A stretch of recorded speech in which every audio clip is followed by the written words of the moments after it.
na hinna neilai sung Haona hoina achamkim joutai kalung-oi kim lampi phapen chu pa lunglam changchung kalung-oi Koima ochat lo hinkho changchung kalung-oi joutai Hichu thuguh kaneisun Songman sanga Eisem Pathen ko lahi Thil Haona chimtih nei ponge Koima pachat Kaiman kangai poi sung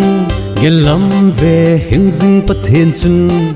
po lamel hoina na leng poye ngay lu na patong ute changchung kalung-oi joutai Hichu thuguh kaneisun Songman sanga Eisem Pathen ko lahi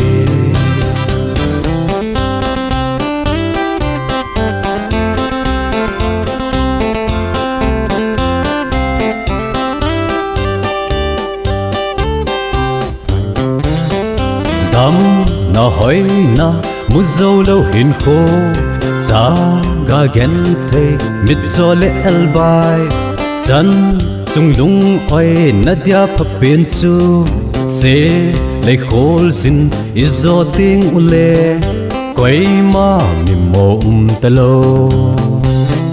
changchung kalung-oi joutai Hichu thuguh kaneisun Songman sanga